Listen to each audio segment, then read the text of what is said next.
Bom, vamos lá. Gente, vou conversar com o Eduardo Costa, diretor da Abril, da gráfica da Abril, uma pessoa que tem uma experiência fantástica nessa área de comunicação, e vamos falar sobre o Brasil dentro do nosso espírito das conversas relevantes com pessoas inteligentes como o Eduardo sobre assuntos interessantes. Mas antes vamos ver um vídeo para conhecer um pouco o Eduardo.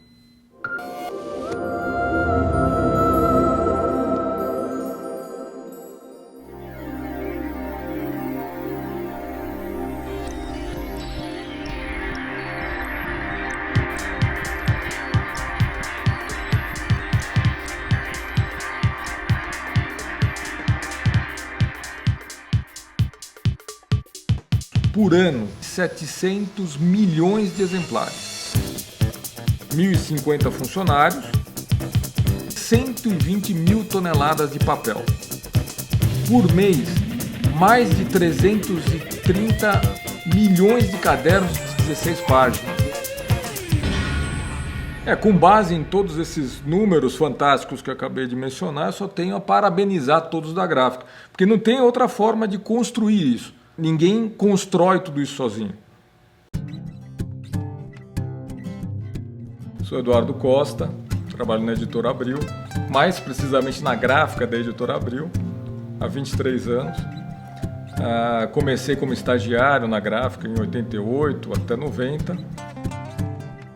Carreira é uma coisa possível, as pessoas, embora hoje em dia a gente veja que os jovens têm todo um estresse, um desejo de crescer rapidamente na carreira, a gente vê que em alguns momentos é necessário você ter um pouco de paciência, você ter um pouco de tranquilidade, de você esperar um pouco, amadurecer, ganhar experiência, e que isso faz diferença depois a longo prazo, como se fosse um agricultor mesmo, que vai semeando o campo e aguarda, o crescimento das plantas, porque em alguns momentos da carreira é isso que você tem que fazer. Você tem que aguardar um bom momento, aguardar um melhor momento, para que você então faça um crescimento de carreira, para usar um termo muito em voga hoje, um crescimento de carreira sustentável. Esse assunto, sustentabilidade, é um assunto complexo, Não fazer nada hoje que prejudique o amanhã. Os trabalhadores, o seu time de trabalho, aí, mais de 1.000 pessoas na tua gráfica, eles entendem isso? Como é que você tem feito para que essas suas preocupações também sejam preocupações dos seus trabalhadores? O que nós procuramos, o que eu procuro levar a eles, e o que eu tenho observado é que isso vem crescendo na sociedade. Essa preocupação vem crescendo na sociedade. Eu diria que a gente ainda está bastante distante do ponto ideal. Tem muito ainda a ser feito. Mas essa é uma preocupação que começa a aparecer mais espontaneamente. Existe um questionamento maior das pessoas hoje a respeito disso. E uma preocupação também maior com esse assunto. Aqui dentro mesmo, os próprios funcionários, eles se preocupam, por exemplo, o que a gráfica ela faz com o resíduo de tinta? O que a gráfica ela faz com o papel que ela tem? O que a gráfica faz, de repente, para reduzir o seu consumo de gás? Nós estamos agora fazendo um programa aqui interno de racionalização desses recursos de energia elétrica, de água, de gás, e nós procuramos envolver todo o público aqui dentro exatamente para que eles tenham consciência de que isso não tem somente uma questão econômica por trás disso, e sim uma questão de sustentabilidade. Usar bem esses recursos é ser sustentável. Cada vez mais o que nós percebemos é que você administrar bem recursos, você utilizar bem esses recursos, você utilizar de forma inteligente esses recursos, é ser sustentável.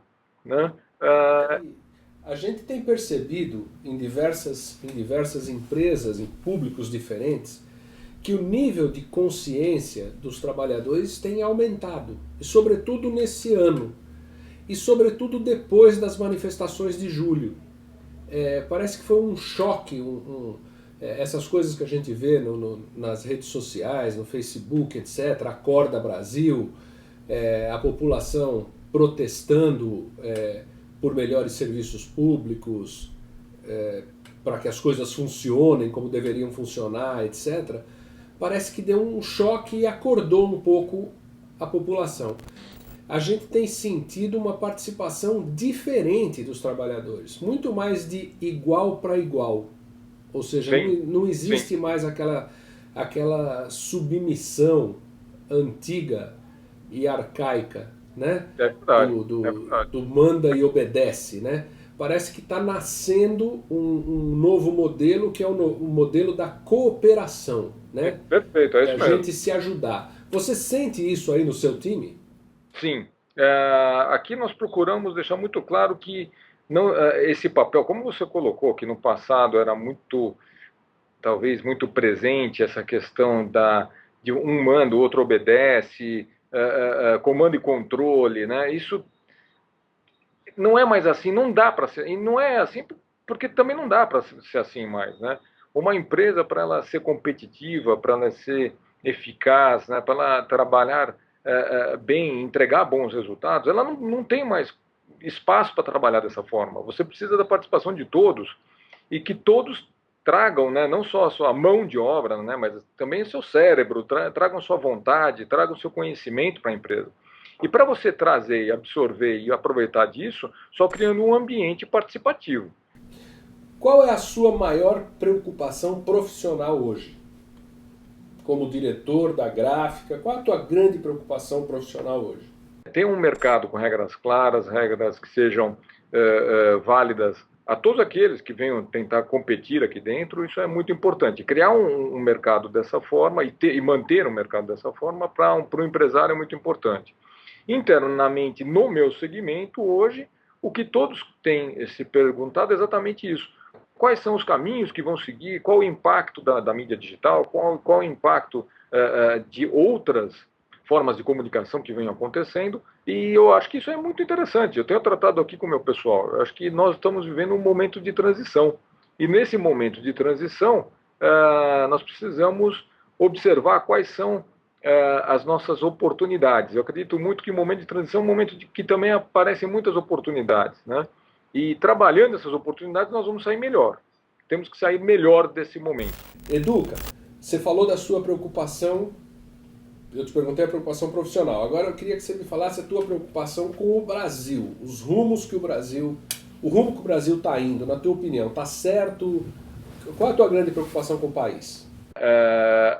Se você pegar no passado e retornar aí 20, 30 anos atrás, óbvio, nós tínhamos uma outra situação, o Brasil vivia uma outra situação, era um país diferente, era um país que ansiava por abertura, por democracia, por ter condições de fazer isso que nós estamos fazendo aqui agora livremente, conversando livremente, né, trocando ideias, enfim.